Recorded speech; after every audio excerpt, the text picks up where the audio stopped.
This is not a Citroën DS. What we're actually looking at here is a 1962 Citroën ID, or ID in the French. So DS or DS, DS is the French word for goddess. ID, unsurprisingly, is idea, and the idea here was to have a lower spec model but was more affordable, more suited to the Parisian cabbies, and would have slightly wider appeal than the super futuristic DS. So you still get your super futuristic hydro-pneumatic soft suspension, you still get the indicator trumpets up there, but the spec was pared down, so it doesn't have, or initially didn't have, power brakes at all. This one does, but slightly different, as we'll see. And it doesn't have power steering, it's all entirely manual. Different engine specs as well, but overall still the same dramatic shape. And it's why Citroën people don't tend to call them DSs, they call them Ds. So whether it's a DS, an ID, a later D Super, which was basically an ID rebadged, they all fall under the D bracket. Now this particular car has an absolutely fascinating history. It was supplied new and ordered in England, so you'd think it would be a Slough built one. They did actually build these cars in Slough, but no, this is a French built right-hand drive. It was supplied new to London and then immediately shipped to Nigeria for the owner who was working out there. So the first 3 years of its life spent in Nigeria, and then it was shipped back to the UK, registered here, and has lived here ever since. It's just a fascinating example. It's hard to imagine this car bombing around the roads of Nigeria, but we've got some very good proof that that did indeed happen, which we'll see when we get inside. We can actually see a change straight away. This car was ordered with tropical equipment, and that seems to relate to this slightly more unusual air cleaner assembly. So that isn't actually factory, this is, or it is factory, but this is an optional extra, presumably to help keep the dust down inside the engine.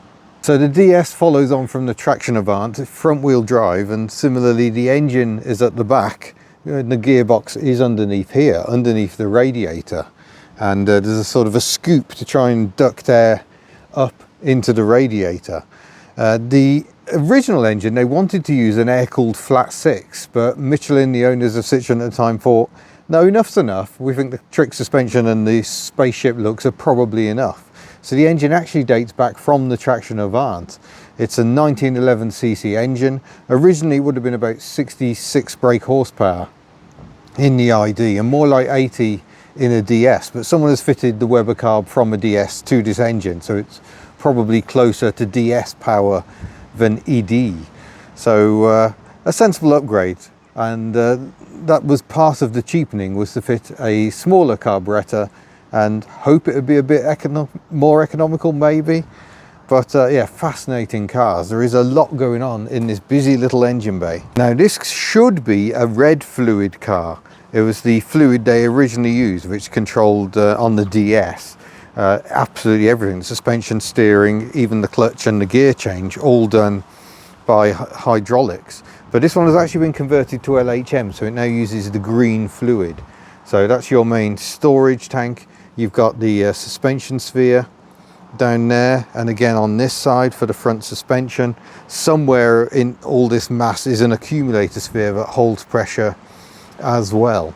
We've got a dynamo, and because this is still very much original specification, you can see some of the adjustment down there for the pump belt, the steering rack, and then the exhaust comes across the front here, goes all the way down to the front, and then goes back along the length of the car.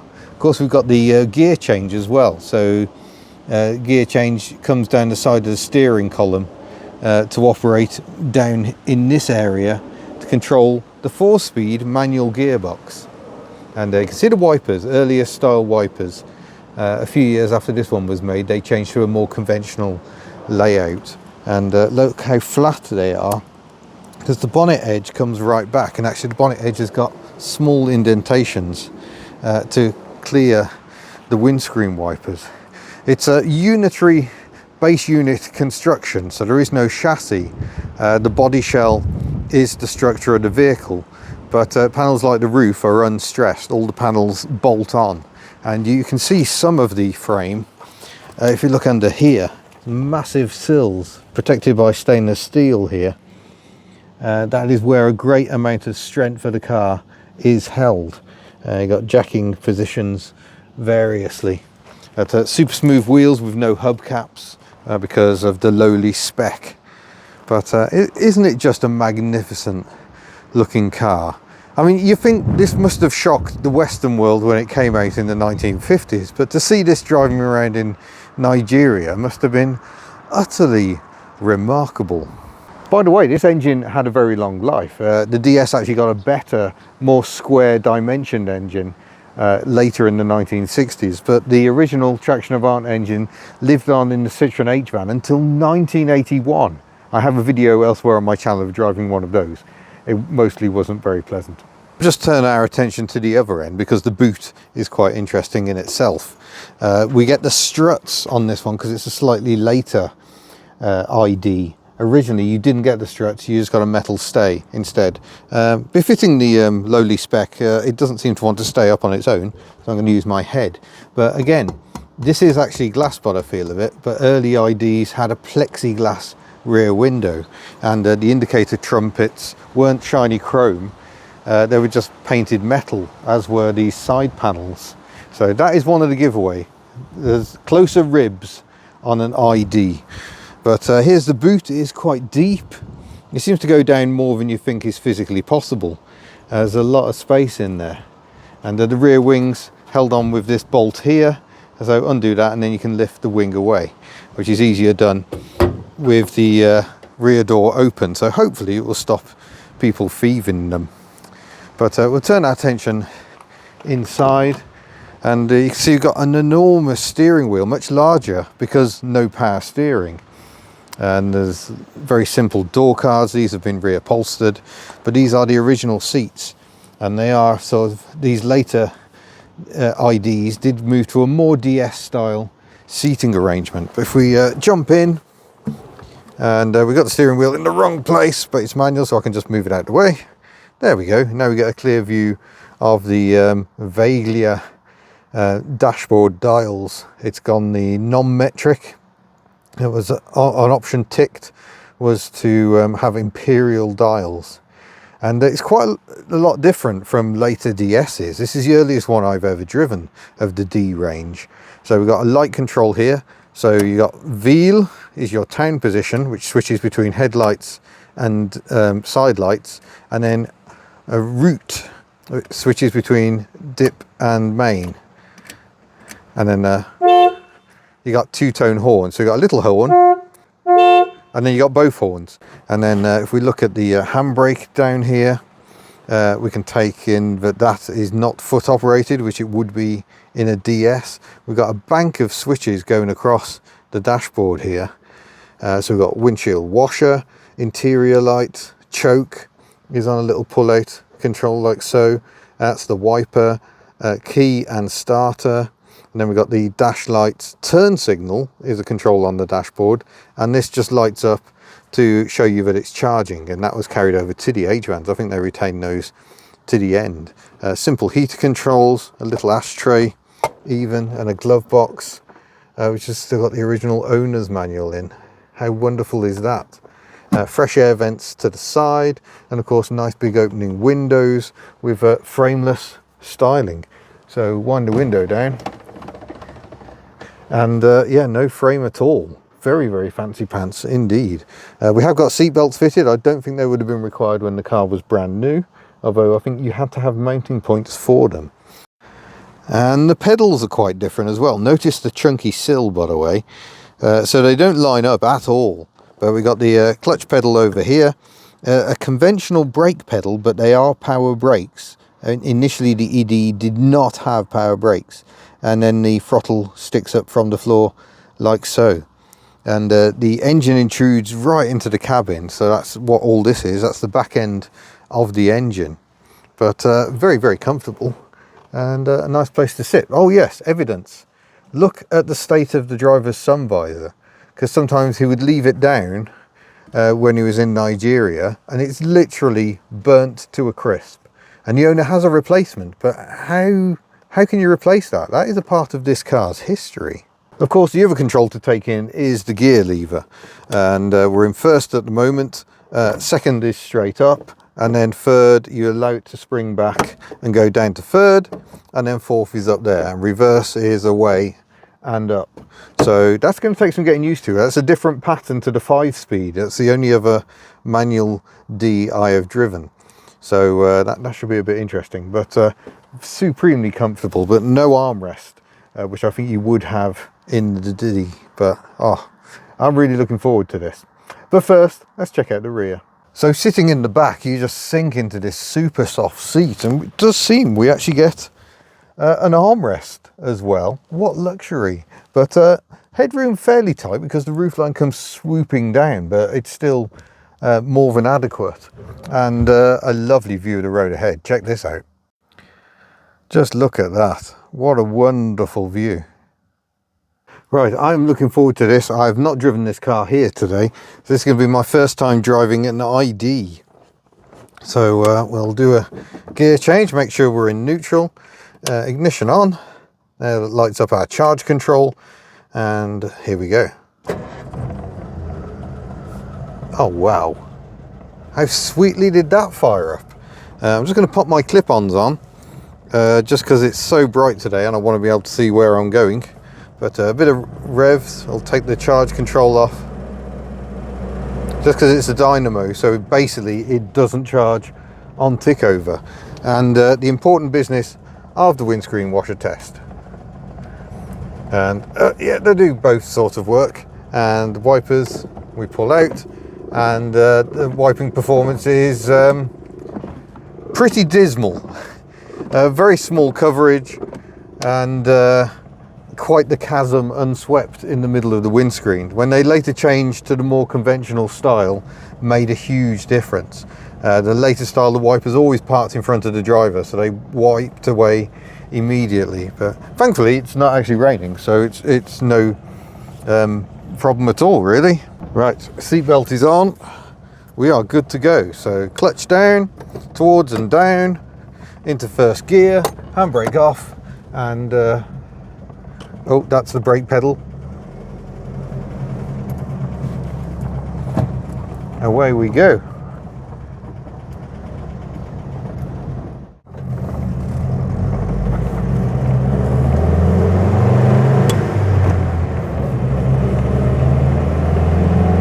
Oh, she's not brisk.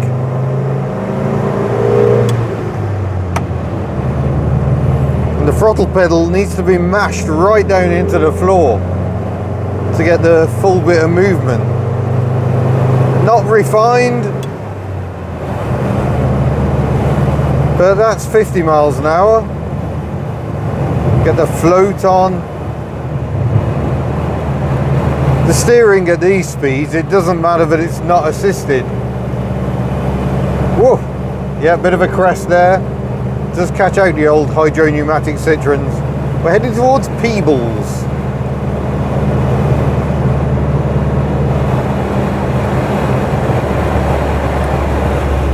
Brakes need a good shove. They're not too power assisted. They're not like the DS ones.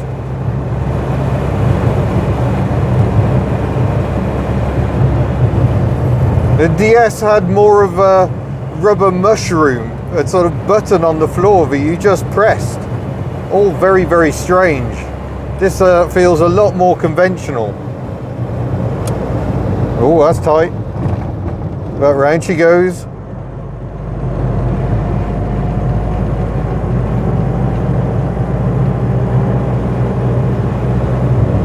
Yeah, it's sedate performance, I'm going to say, but it needs to be more sedate because we need to slow down to just 20 miles an hour, which it would probably do in top. But I will change down nonetheless because it looks like we're going to have to stop. We'll go left here, I think. This is in third gear.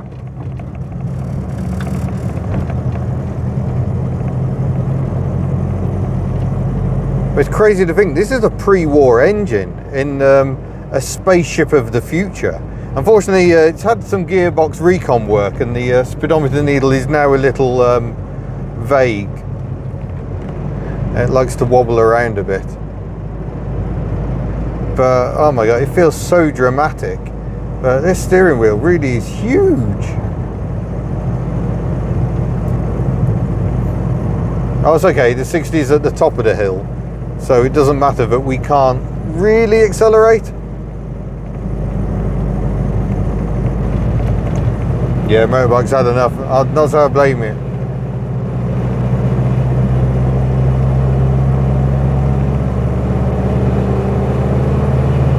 But there doesn't seem much point downshifting. It's not an engine that really wants to rev.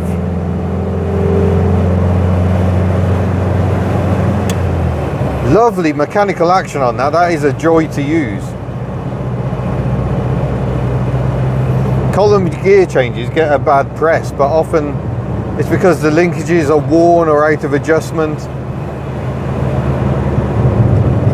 But yeah, we're just floating along the Scottish countryside here.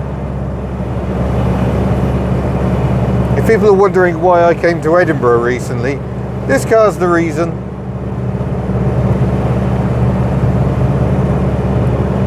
Oh, the float and waft. You don't have to worry about potholes because it just literally floats over them. It's an uncanny design, really. It must have just been so revolutionary. Incidentally, the Parisian cabbies could specify a divide to separate off the rear passengers. This is technically an ID19 Confort, which means it gets a few trinkets. So it's got the chrome trim on those rear trumpets. It's a bit more bling, and you do actually get the power brakes. Later on, the ED had, well, I think even this one had optional power steering, but it did later become something you could, well, it was just standard across the range. That and the formidable power brakes.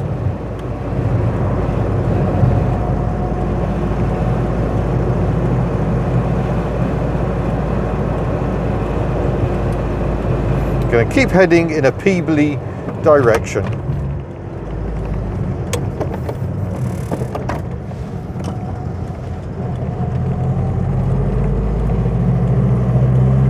Oh, it's the Peebles Highland Games, apparently.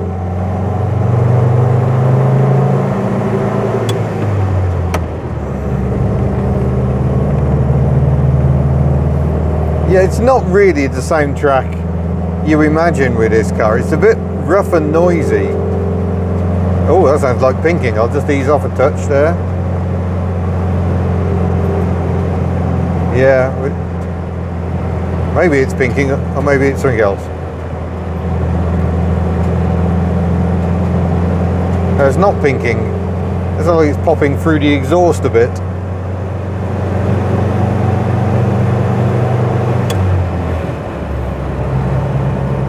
Oh, just majestic. We've got some more bends this way. That super accurate rack and pinion steering.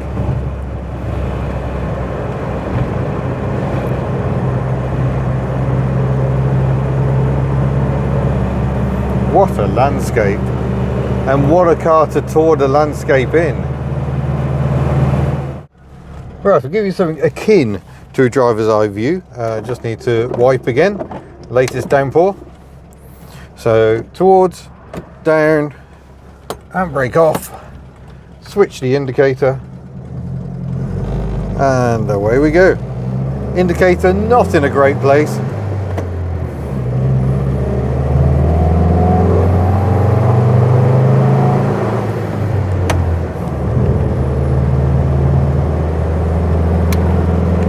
More wiper action. That's 40 miles an hour eventually achieved. It is not a brisk car, but competent it definitely is. Should we give the brakes a really good test? Oh, road closed. We won't go that way then. Just heave on this enormous steering wheel, foot buried to the floor.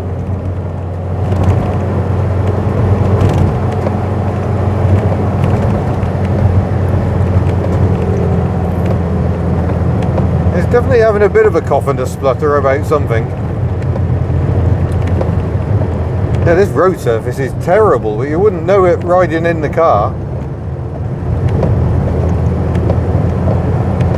Right, no one behind. Let's give the brakes a proper shove. Oh gosh. Yeah, that is potent stuff. Oh, no synchro on first gear, I'm reminded.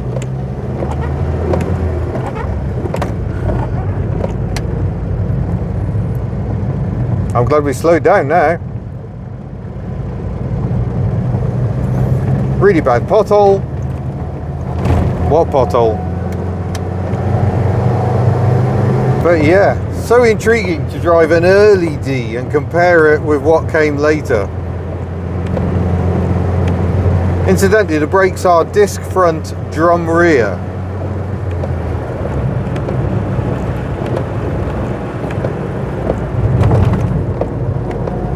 You're always scared a hydro pneumatic Citroen is going to bottom out on crests like that, but they are very progressive bump stops, I'll give them that.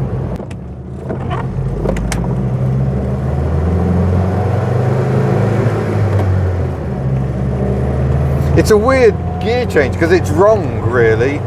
First should be up here. So it does take some getting used to. There's a fair bit of wind noise going on. I think the window seals must be in absolutely tip-top condition to have no wind at all. Frameless doors, always through history been an issue. 90s Subarus can still suffer wind noise, but there we go, we're doing indicated 60 miles an hour, we're floating along, magnificent views. What a wonderful way to spend a day. Wondering how quickly the suspension responds to weight? Let's find out. And wait for the pump, there we go. And then similarly, if I get out, it will then sink back down again. And it's all mechanical, no computers involved, just very clever hydro pneumatics and mechanical linkages. Absolutely brilliant.